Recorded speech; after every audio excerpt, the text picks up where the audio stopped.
नमस्कार दोस्तों और साथियों, विनायक कंपटीशन क्लासेस में आपका फिर एक बार से स्वागत है। हम आपके लिए लेकर के आए हैं जैव विविधता का अंक 13। पाठ 13 में हम जैव मंडल रिजर्व के बारे में अध्ययन करेंगे।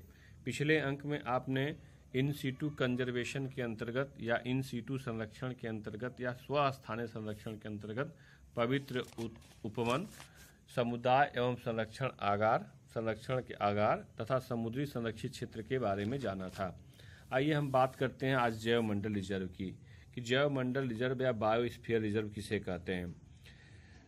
तो जैव मंडल आरक्षित क्षेत्र या जैव मंडल रिजर्व या बायोस्फीयर रिजर्व, इसकी अवधारणा का विकास कब हुआ या किसने इस शब्द को दिया या किसने सबसे पहले इस सिद्धांत को दिया।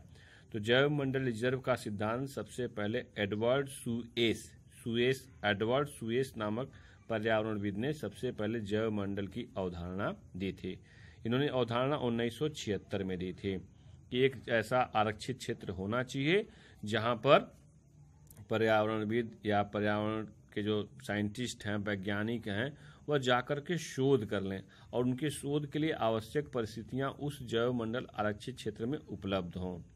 तो शोध करने के लिए जैसे कि किसी भी पारिस्थितिकी तंत्र में क्या परिवर्तन हो रहा है या जैव मंडल में या जीव में क्या परिवर्तन हो रहा है, कौन कौन सी वनस्पतियां गायब हो रही हैं या किसको संरक्षण की आवश्यकता है या किसमें कौन सा परिवर्तन हो रहा है, ये सारे अध्ययन के लिए आवश्यक परिस्थितियां जैव मंडल रिजर्व में उपस्थित होती हैं।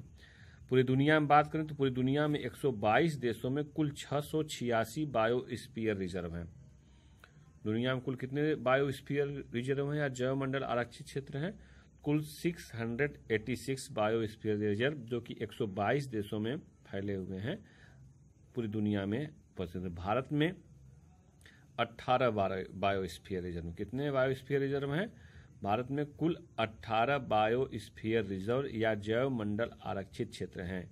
इन 18 में से 11 वर्ल्ड नेटवर्क का बायोस्फीयर रिजर्व, यूनेस्को के वर्ल्ड नेटवर्क का बायोस्फीयर रिजर्व में शामिल। कई बार पूछता कि इसमें से इन जैव मंडल में से कौन सा यूनेस्को के बायोस्फीयर रिजर्व में शामिल है, ऐसा प्रश्न बन करके चला आता है। तो 18 में से देखिए यहाँ पे 11 लिखा है, 12वां 2020 में शामिल हो गया, जो कि पन्ना वन अभ्यारण्य था मध्य प्रदेश का, उसको भी शामिल कर लिया गया। तो 18 में से अब इसको 12 कर लीजिएगा। 12 वर्ल्ड नेटवर्क का बायोस्फीयर रिजर्व में शामिल, अब ये 12 हो गए हैं। इसके पहले 11 ही शामिल थे। 11वां जो था वो कंचनजंगा सिक्किम में था, जो कि वर्ष 2018 में शामिल हुआ था। ये अक्सर प्रश्न पूछ के आया कि भाई सबसे अंतिम बायोस्फीयर रिजर्व कौन सा था जो कि यूनेस्को के वर्ल्ड नेटवर्क का बायोस्फीयर रिजर्व में शामिल हुआ। तो लोग बताते थे कंचनजंगा सिक्किम। अब यह जो है इसका परिवर्तन हो गया, 12 इसमें शामिल हो गए हैं। भारत, आगे मैं उसका डिस्कस कर लूंगा। भारत में जैव मंडल आगार कार्यक्रम या बायोस्फीयर रिजर्व आरक्षित क्षेत्र कब से प्रारंभ हुआ? तो भारत में जैव मंडल आगार कार्यक्रम या बायोस्फीयर रिजर्व या जैव मंडल आरक्षित क्षेत्र का जो प्रोग्राम था 1986 से प्रारंभ हुआ। आइए अब हम बात करते हैं कि भारत में 18 में से हम बात करते हैं कि भारत का सबसे पहला जैव मंडल आरक्षित क्षेत्र कौन सा था। भारत का प्रथम जैव मंडल आरक्षित क्षेत्र बायोस्फीयर रिजर्व, जो भारत का फर्स्ट बायोस्फीयर रिजर्व, यह नीलगिरी था 1986 में, और इसको जो है जैव मंडल आरक्षित क्षेत्र घोषित किया गया था। भारत का नवीनतम बायोस्फीयर, BSR मतलब बायोस्फीयर रिजर्व, भारत जो नवीनतम, जो मैं 12वां कह रहा हूँ जिसको, वह है पन्ना, है ना, पन्ना जैव मंडल आरक्षित क्षेत्र, जो कि मध्य प्रदेश का, आप इसे जानते हैं। 2011 में 2020 में इसको जो है शामिल किया गया है यूनेस्को के बायोस्फीयर रिजर्व की श्रृंखला में। भारत का सबसे बड़ा बायोस्फीयर रिजर्व कौन सा है? तो भारत का सबसे बड़ा बायोस्फीयर रिजर्व कच्छ का रण या गुजरात, कच्छ की खाड़ी जिसको आप लोग बोलते हो, ये भारत का सबसे बड़ा बायोस्फीयर रिजर्व है। 12,454 वर्ग किलोमीटर का यह जैव मंडल आरक्षित क्षेत्र है। दूसरे स्थान पर मन्नार की खाड़ी आती है। आपको पता है मन्नार की खाड़ी तमिलनाडु में, जो कि 10,500 वर्ग फीट में, गलती से कह रहा हूँ, वर्ग किलोमीटर का क्षेत्रफल। कच्छ का रण गुजरात का 12,454 वर्ग किलोमीटर है, जबकि मन्नार की खाड़ी तमिलनाडु 10,500 वर्ग किलोमीटर के क्षेत्र में फैला हुआ है। यह भारत का सबसे बड़ा कच्छ का रण है। दूसरा जो है मन्नार की खाड़ी है। और भारत का पहला जैव मंडल आरक्षित क्षेत्र तो नीलगिरी है ना, पश्चिमी घाट 1986 में। 18 में से जो 12 शामिल हैं यूनेस्को के विश्व नेटवर्क में शामिल भारत के बायोस्फीयर रिजर्व कौन कौन से हैं?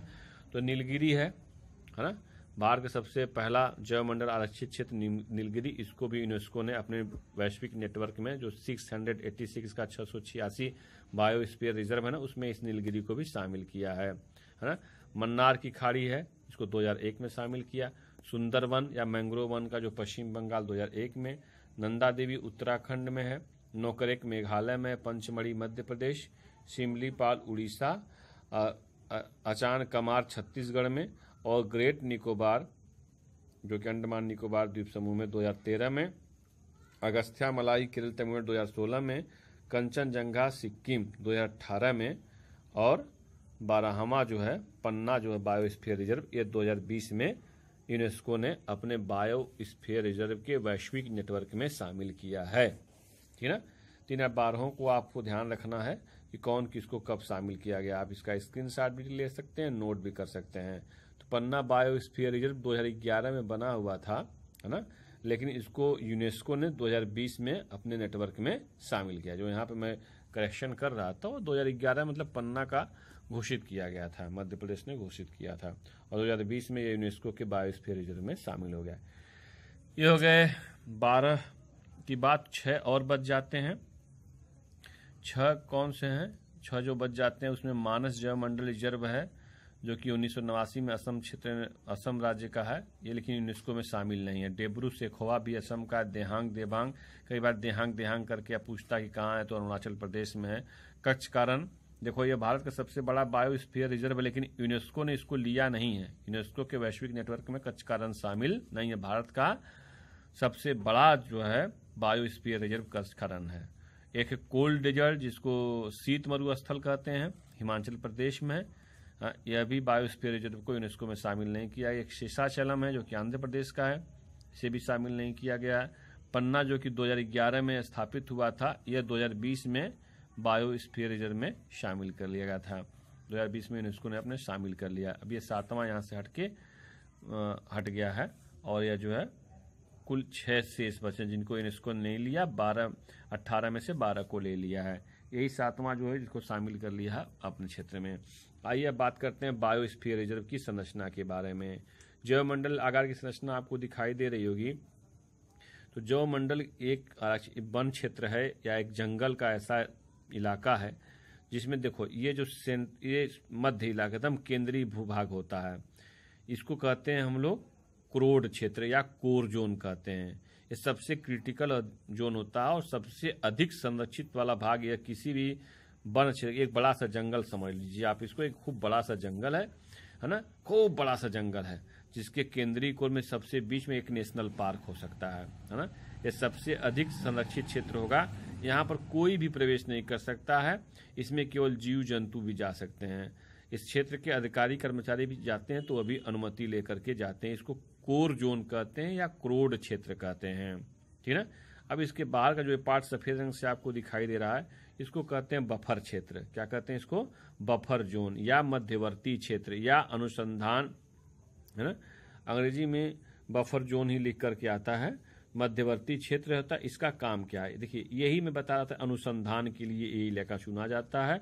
अनुसंधान, शोध, परंपरागत उपयोग, शिक्षा, प्रशिक्षण, मनोरंजन, पर्यटन के लिए इस इलाके के जंगल का इस्तेमाल किया जाता है। इसमें तो किसी का प्रवेश ही नहीं हो सकता है, ठीक है ना। ये बफर जोन कहलाता है या मध्यवर्ती क्षेत्र कहलाता है। इसके बाहर, अब इसके बाद ये जो आपको ब्लू कलर से आपको दिखाई दे रहा होगा, आसमानी कलर से, यह क्षेत्र सबसे जो बाहर का क्षेत्र होता है ना। यह इसको कहते हैं संक्रमण मंडल या ट्रांजिशन जोन या आमांतर क्षेत्र कहते हैं। इसकी सीमा संरक्षित नहीं होती है, खूब विस्तृत भूभाग होती है ना।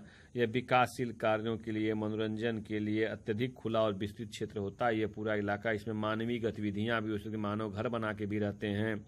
ये जंगल और मानव की सहजीविता जैसा क्षेत्र होता है इसमें फसल क्षेत्र भी होता है, खेती भी कर लेते हैं, मानव बस्ती भी होती है, लेकिन समझिए यहीं से जंगल की शुरुआत होती है। ठीक है, यह शोध वाला इलाका है और यह तो आपका केंद्रीय क्षेत्र जोन है जिसको कोर जोन बोलते हैं। सबसे अधिक इसमें किसी की भी प्रवेश की अनुमति नहीं होती है। इस प्रकार से 3 पार्टों में एक बायोस्फीयर रिजर्व बना होता है। कौन कौन भैया? क्रोड क्षेत्र, दूसरा बफर क्षेत्र और तीसरा संक्रमण मंडल। प्रश्न पूछ जाएगा कि सबसे बाहर का इलाका संक्रमण मंडल या ट्रांजिशन जोन या अवान्तर क्षेत्र कहते हैं। इसकी सीमा सुरक्षित नहीं होती है। विकासशील कार्यों में इसका इस्तेमाल करते हैं। इस वाले इलाके का विकासशील कार्यों में इस्तेमाल आप कर सकते हैं, मनोरंजन के लिए कर सकते हैं, फसल क्षेत्र खेती किसानी के लिए कर सकते हैं। इसके बाद दूसरे नंबर पर आता है बफर क्षेत्र, है ना। इसमें आप वैज्ञानिक शोध, अनुसंधान, पर्यटन, है ना, सफारी उफारी के लिए आप इसका इस्तेमाल कर सकते हैं। और ये जो इलाका है आप जो जीव को संरक्षित करते हैं जिसमें किसी की भी प्रवेश की मनाही होती है, यही क्रोड जोन कहलाता है। तो एक बायोस्फीयर रिजर्व की इस प्रकार से संरचना होती है। ठीक है, आइए फिर हम बात करते हैं। इस तरीके से आपने सारी चीजें पढ़ लिया। किसके किसके बारे में भाई? आपने पढ़ा इन सीटू कंजर्वेशन में, इन सीटू कंजर्वेशन या स्व स्थानीय संरक्षण में आपने सबके बारे में अध्ययन किया। आपने सबसे पहले नेशनल पार्क पढ़ा, फिर उसके बाद आपने वन अभ्यारण्य के बारे में जाना कि वन अभ्यारण्य क्या होता है। फिर आपने जो है देखिए 2 प्रकार का जैव विविधता का संरक्षण था, स्वस्थानीय बाह्य स्थानीय संरक्षण। सबसे पहले आपने राष्ट्रीय उद्यान पढ़ा, फिर वन जीव अभ्यारण्य पढ़ा, समुदाय या संरक्षण आगार जो कि जैव विविधता के पार्ट 12 में था, समुद्री संरक्षित क्षेत्र पढ़ा, उपवन पढ़ा और आज आपने जैवमंडल आगार क्षेत्र पढ़ लिया। इस प्रकार से आपका स्वस्थानीय संरक्षण का कंजर्वेशन के बारे में संपूर्ण अध्ययन होता है।